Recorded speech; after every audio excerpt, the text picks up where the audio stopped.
Assalamu alaikum, bonjour, et dans cette nouvelle vidéo que je vous fais aujourd'hui, je vais aborder une 10e forme de business qui consiste à posséder une franchise. Allons. Donc dans les années 50, un entrepreneur du nom de... Un entrepreneur, oui c'est ça, un individu portant le nom de Ray Rock eut l'idée de racheter à deux frères leur entreprise, pour en faire ou pour la transformer en l'un des plus grands succès commerciaux de la planète, McDonald's. Cet individu et entrepreneur du nom de Ray Rock venait de mettre en place ce qui s'appellera plus tard le modèle de franchise.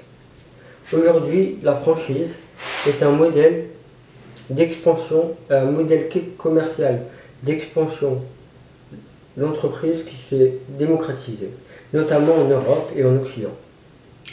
Le modèle d'expansion de l'entreprise, de la franchise, peut concerner par exemple bien des domaines tels que l'alimentaire,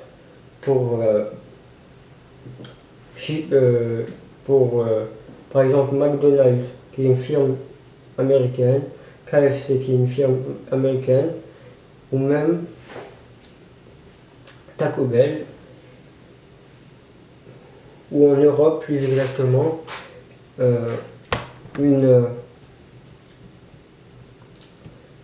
pour l'entreprise, ou plutôt la franchise Shisho Burger qui est basée à Berlin et qui possède un point de vente à Paris, à Saint-Michel. Mais le modèle de franchise ne se limite pas au domaine de l'alimentaire. Par exemple, dans le domaine de l'optique, il existe plusieurs franchises telles que Alain Flelou en France ou même Chris, toujours en France. Et il existe aussi des franchises dans d'autres domaines, notamment au Canada. Il existe une franchise dans le domaine du développement personnel portant le nom de la franchise Maxime Temps. Si vous avez par exemple à votre disposition une somme d'argent et que vous souhaitez vous lancer ou débuter dans le commerce, sans avoir d'idée précise ou même de connaissances approfondies, vous pouvez par exemple ouvrir une franchise. Et ouvrir une franchise peut s'avérer être un excellent compromis et un compromis extrêmement intéressant. Car dans le commerce, pour débuter, investir de la bonne manière est essentiel. Ensuite, il faudra déterminer quel montant constituer ou plutôt constituera votre budget. Et le budget que vous serez prêt à investir au départ. En fonction de celui-ci, il faut savoir qu'il sera possible, il sera possible de déterminer dans quel type de franchise vous pourrez ainsi débuter. En termes d'investissement, il est essentiel de savoir qu'il existe plusieurs tranches d'investissement, ou plutôt niveaux d'investissement, allant de, par exemple, 1000 € à 500 000 € des fois. Il sera nécessaire ainsi de savoir quel type d'investissement dans lequel vous souhaiterez vous lancer.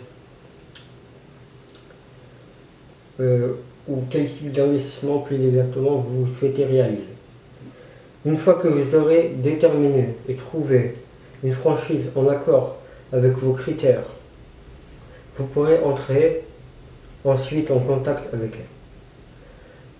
Donc le premier contact, une fois le premier contact avec le franchiseur établi, vous pourrez discuter entre autres et vous entendre notamment des détails concernant votre nouvelle relation commerciale. Des détails tels que les droits d'entrée, s'élevant par exemple à 3 000 € pour la firme, pour la franchise Alain Flelou, et d'autres exigences particulières concernant votre relation commerciale, ainsi que de l'accompagnement potentiel que certaines franchises pourront vous donner. Donc, certaines franchises sont tellement impliquées qu'elles iront jusqu'à vous proposer un accompagnement à la banque. Et certaines autres aussi disposent par exemple de systèmes de financement interne, ce qui est pratique lorsque les entreprises ne souhaitent ne pas passer par le système bancaire. Il faut savoir qu'il y a 3 avantages liés par exemple au fait d'ouvrir une franchise.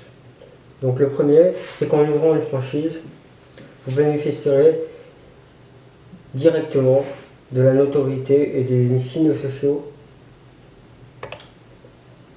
de la marque et des signaux sociaux nécessaires à votre succès. Ensuite, vous n'aurez pas à vous occuper de la publicité, car en effet, dans le cadre d'une relation entre franchiseur et franchisé, c'est la franchise qui s'occupe c'est la maison mère, la franchise qui s'occupe de la publicité. Ensuite, vous n'aurez pas, pour le dernier avantage, vous n'aurez pas à vous occuper. Non, plutôt, vous n'aurez pas. Vous pourrez bénéficier. Vous pouvez bénéficier, dans le cadre de franchise, du savoir-faire des gens du métier. C'est-à-dire que vous bénéficierez indirectement du savoir-faire des gens qui ont déjà travaillé avant vous. Et il faut savoir que les désavantages liés à l'ouverture d'une franchise ne sont pas très nombreux. Par exemple, le premier désavantage lié à l'ouverture d'une franchise est que l'investissement de départ est assez conséquent. Généralement, il est plus cher de devenir franchiseur que de créer la franchise vous-même. Ensuite, les exigences, notamment les normes liées à l'ouverture de la franchise, ou plutôt les responsabilités. Parce que lorsque vous devenez franchiseur, il faut se plier à certaines règles et respecter certaines normes. Et enfin, dans le cas de la plupart des franchises, certaines demandent de leur reverser des rentes chaque mois, ce qui s'appelle des redevances.